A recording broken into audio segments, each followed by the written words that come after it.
చర్చించడం జరిగింది.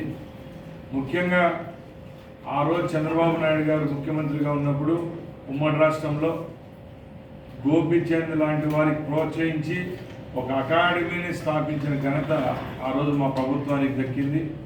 ఇప్పుడు కూడా రాబోయే 5 సంవత్సరాల్లో తప్పకుండా అమరావతిలో అయితేనే వైజాగ్లో అయితేనే అకాడమీలు స్థాపిస్తే ఎలా ఉంటుంది, వాళ్ళకు ముందే ఈ ప్రభుత్వం భూమి కేటాయించడం జరిగింది. గత 5 సంవత్సరాల్లో ఆ భూములను కూడా ఏ విధంగా వాడుకోకుండా వాళ్ళకి ఏ విధమైన వెసులుబాట్లు కల్పివ్వకుండా గత ప్రభుత్వం నిర్లక్ష్యం చేసింది. అలాంటివన్నీ మరొకసారి టేకప్ చేసి వచ్చే 5 సంవత్సరాల్లో ఇవన్నీ అకాడమీస్ అభివృద్ధి చేసేదానికి కూడా ప్రభుత్వం చర్యలు తీసుకునే విధంగా మా ముఖ్యమంత్రి గారి దృష్టికి తీసుకొని పోతున్నాం. మేము ఒకటే భరోసా ఇస్తున్నాం, వచ్చే 5 సంవత్సరాల్లో ఈ క్రీడా ప్రపంచాన్ని ఆంధ్రప్రదేశ్లో ప్రజలకు చేరువ చేసి నిజమైన క్రీడాకారులు ఎవరైతే ఉన్నారో వాళ్లకు చేయూతనిచ్చి అభివృద్ధి పదంలో నడిపించేదానికి మా ప్రభుత్వం సిద్ధంగా ఉందని తెలియజేసుకుంటాం.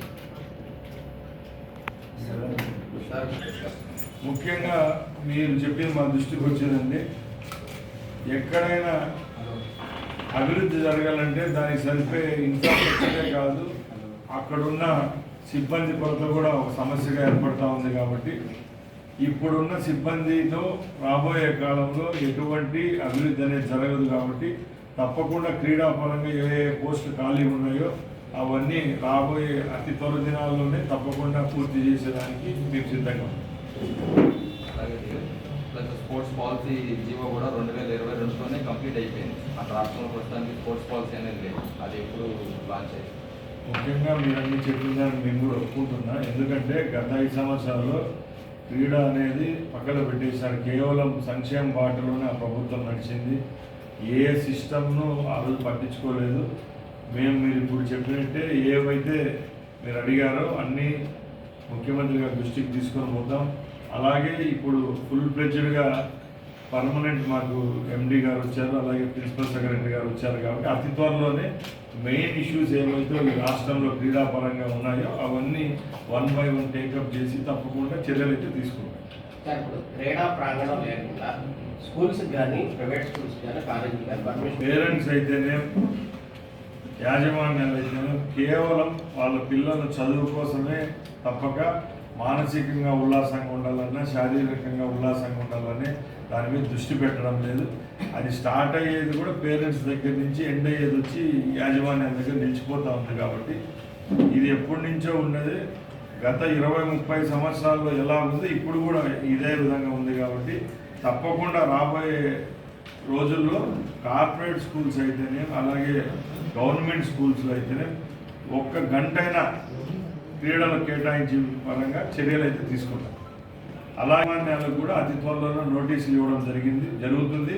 ఎందుకంటే ఏదో రెంటెడ్ బిల్డింగ్స్లోనో లేకపోతే కరెక్ట్గా డిజైన్ లేని బిల్డింగ్స్, గ్రౌండ్స్ లేని స్కూల్స్ ఎవరైతే ఉన్నారో వాళ్లకు తప్పకుండా శాప్ నుంచి ఏవైతే మేము నిబంధనలు పాటించాలో పాటించమని అడుగుతాం 1-2 సార్లు. అది కూడా వాళ్ళు పాటించకపోతే తప్పకుండా చర్యలు అయితే తీసుకుంటాం. ఇప్పుడు ఈ ముందు చెప్పినట్టే మేమైతే 1-2 సార్లు చూస్తాము.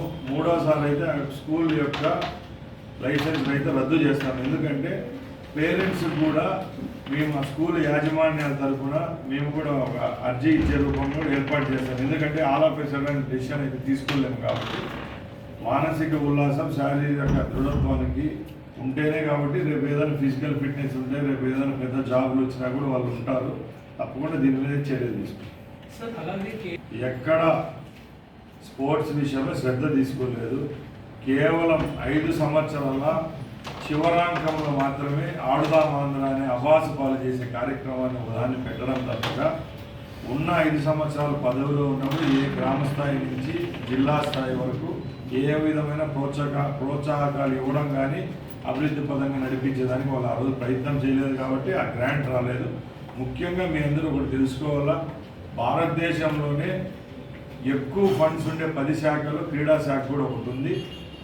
ఇప్పుడు మన రాష్ట్రంతో 5 ఏళ్లతో ఒకసారి బేరీజ్ వేసుకుంటే గుజరాత్ అయితేనే, ఉత్తరప్రదేశ్ అయితేనే, హర్యానా అయితేనే ఆ రాష్ట్రాల్లో ఎక్కువ ఫండ్స్ తెచ్చుకోవడం జరిగింది. అలాగే జాతీయ స్థాయిలో ఇంటర్నేషనల్ స్థాయిలో అక్కడే ఎక్కువ మెడల్స్ కూడా రావడం జరుగుతూ ఉందంటే ఆ ప్రభుత్వాలు చిత్తశుద్ధిగా క్రీడల పట్ల వాళ్ళు వివరించినారు కాబట్టి జరిగింది. ఇప్పుడు ఈ 5 ఏళ్లలో అయితే ముందు ప్రభుత్వం చేసిన తప్పులు అయితే మేము చేయము. తప్పకుండా ఏవైతే ఇన్సెంటివ్స్ కేంద్రం నుంచి రావాలో ఫండ్స్ రావాలో అది తెచ్చుకునే దానికి తప్పకుండా ప్రయత్నం చేస్తాం. అలాగే ఇన్ఫ్రాస్ట్రక్చర్ విషయంలో అయితేనే ఆల్రెడీ ఇప్పుడు మేము డిపిఆర్ అయితే సిద్ధం చేసుకుంటున్నాం. నియోజకవర్గ పరిధిలో అయితేనే జిల్లా పరిధిలో ఏవైతే స్ట్రక్చర్స్ కావాలో అవన్నీ ఒక సంవత్సరానికి ప్రియారిటీ లిస్టుగా పెట్టుకొని తప్పకుండా తెచ్చుకుంటాం.